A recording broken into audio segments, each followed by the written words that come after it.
Hello and welcome back to Whiskey Wars. My name is Sean, and tonight we'll be going into round 8, the second round of the semifinals, and finding out which two of these 6 bourbons will be moving on to the Fantastic Four. Let's get into it.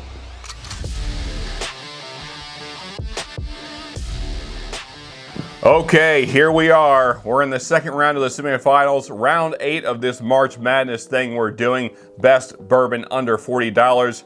And let's face it, in this this bracket thing we've been doing, there's been some hitters and there's been some stuff that shouldn't have been in the list. But we threw it in anyway because we needed to round out the bracket. But now we're down to some truly excellent bottles.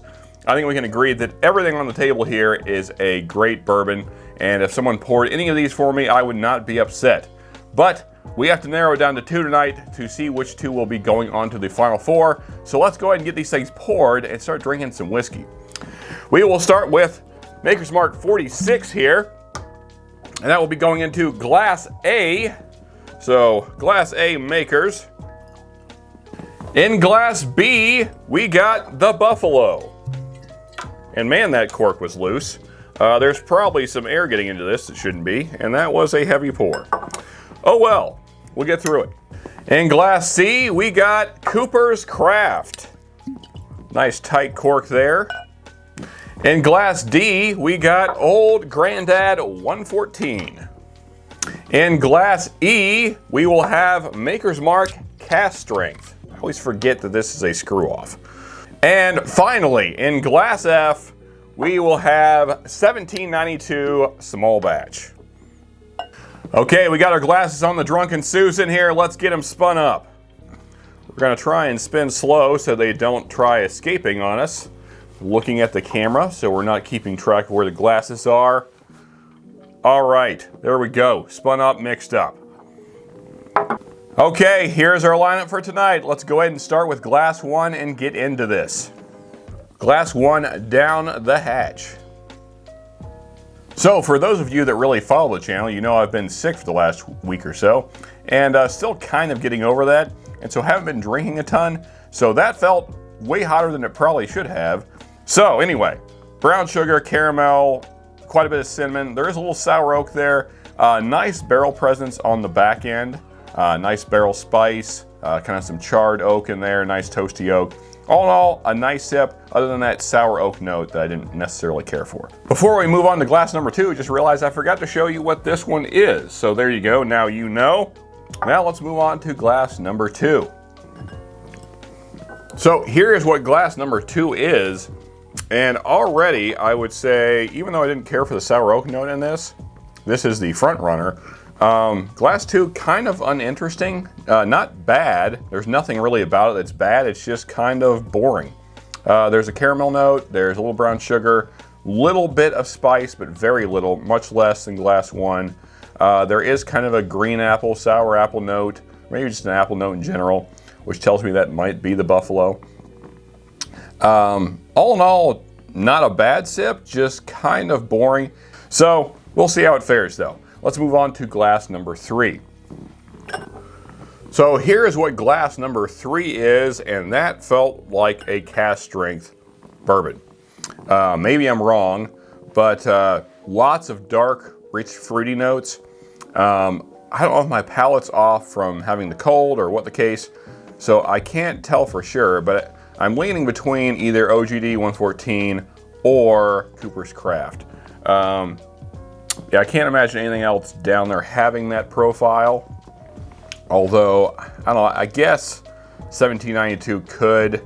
I don't think of it as being that dark. Anyway, nice, dark, rich, dark fruit notes, nice brown sugar, nice cinnamon presence, like a nice sweet, spicy cinnamon. Finish is still going, and it's like a nice, rich, sweet, spicy cinnamon again on the finish. So that kind of carries throughout the palate and the finish. And also some kind of a nice chocolate note in there, nice kind of burnt oak, which I like. That kind of reminds you of like grilling or something like that. Anyway, that was a nice sip. Let's move on to glass number 4. Okay, so here's what glass number 4 is, and I don't remember if I showed glass number 3, so there's that as well. In any case, glass number 4. I'm getting totally confused. I think it's probably because my palate's a little bit off. Like I know flavors, but anyway. So very spicy, a little bit ethanol-y. There's nice toasted oaks in glass 4, nice barrel presence. It's kind of simple though compared to glass 3. Just a lot of cinnamon, kind of brown sugar, nice general sweetness. There's maybe a little vanilla note there, but there's not a whole lot else going on. Also, it's just, it's not as mouth coating as glass number 3, even though this drink's hotter, probably. I'm not sure what that is. I feel like usually I'd be better at this. Anyway, we're just gonna move along. Yeah, let's go on to glass number 5. Okay, here's what glass number 5 is, and I hope you saw that. Nice. I'm pretty sure that's the Brown-Forman. Pretty certain that's the Cooper's, which means whichever one I picked earlier, maybe it was this one, that I thought was potentially the Cooper's. Pretty sure that's it right there. And at home, you're probably thinking, well, those two things are not at all the same. They're probably not, because there's nothing else in the lineup that's a Brown-Forman product except for maybe this one, although I could be totally wrong again. So, you know, whatever. Anyway, so brown sugar, that quintessential Brown-Forman banana I got on this, which I don't remember getting on this one earlier. I think it was this one. Even though this had some nice dark fruits, this one has kind of more darker notes and just lots of charred barrel coming through, which kind of also tells me that's the Cooper's, because, you know, the chiseled oak barrels and all that stuff. Hard to say. Once we go into the blinds, because, you know, this was a while ago, we'll see how this fares, which is potentially Cooper's. Anyway, let's move on to glass number 6. Here we go. Man, so this is going to be hard because this is also excellent. So far in my mind, these 4 are great. This one was really good. This one was kind of thin. Almost seems out of place. Like it almost seems like it shouldn't be here. But the other 5 are fantastic. I feel like I've probably totally got this wrong, but to glass 6, really nice mouthfeel, very mouth coating, very viscous, kind of some oiliness there coming through, which tells me this might be one of our cast strengths. I feel like, based on the palate, this is probably the Maker's, but also I'm not really trusting my palate right now because I'm still getting over this cold thing. Maybe you can kind of hear it in my voice. But I got that kind of bright cherry note that I kind of look for in Maker's. There is a slight sourness to this that some of the others, well, this one had that, and these two kind of had that. This is not a sour oak note. This is just more of like a general sourness.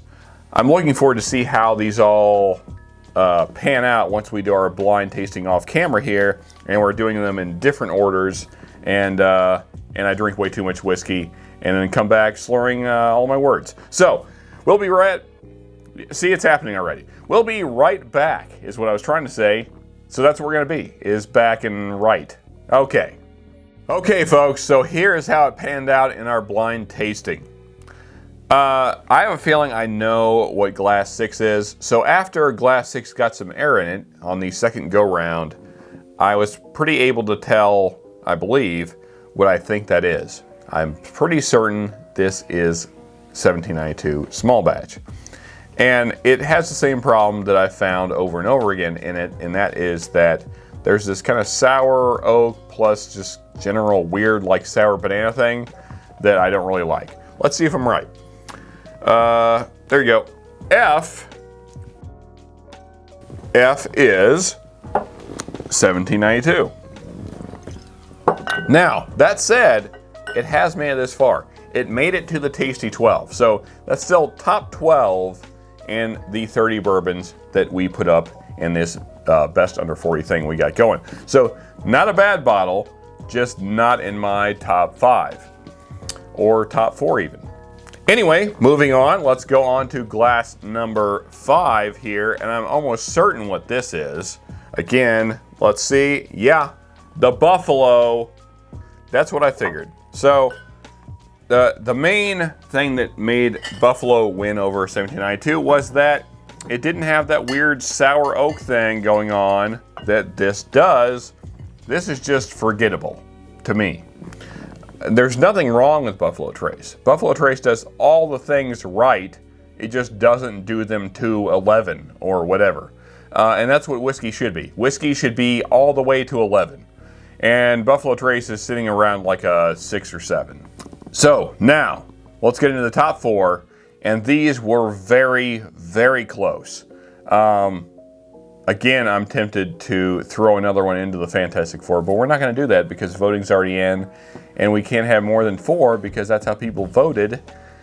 So 2 have to lose. Let's get to glass number 4, 4th place. D. Old Grandad 114. That hurts a little bit, but all these are going to hurt, all the losers, because I love all these bottles. I said at the beginning, and I really do. I love these bottles on the table. Even these here. Even though I can't talk, even though the words are not really working. And I'm probably talking raspy because I have like a little bit of a cold thing still going on. But, love this bottle. Move on to glass 3, 3rd place, E. E is, oh man. So, you guys can't call me a proof hound. You can't do it. Because that means that the top 2 are 100 minus, not plus. So these were our cast ranks and they didn't win, which is weird to me because these are bottles I love. But hey, and I think what we're gonna do is in the live that follows the reveal of the final 4, we're going to do the top 8. So these 2 will be in it, and also Rowan's Creek, Woodford, as well as Redwood Empire, and I forgot what came in 4th there, but whatever the 4th place was in that bracket, plus whatever these 2 may be, will be in that live. So look forward to that. Now, 2nd place. 2nd place is C, which is Cooper's. I do love this bottle. I do. I love everything about it. But it couldn't beat our number 1, and that is Maker's 46. This is just such a balanced bottle. It does everything right, in my opinion.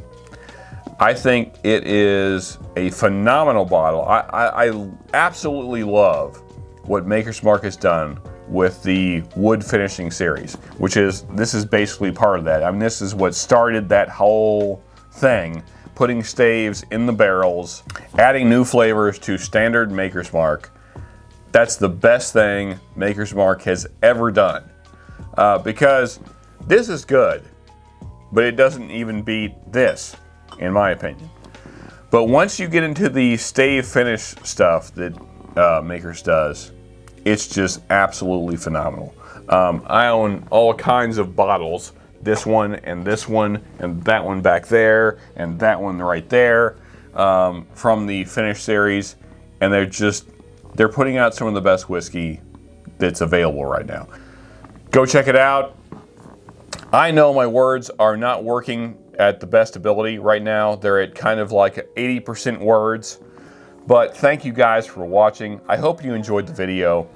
Also, if you did, then hit that like button. And here is the playlist for this March Madness Best Under 40 thing we got going on. And here's the subscribe button right here. So do both of those things. Check out the whole playlist and subscribe. And as always, folks, just remember, you can never have too much good whiskey.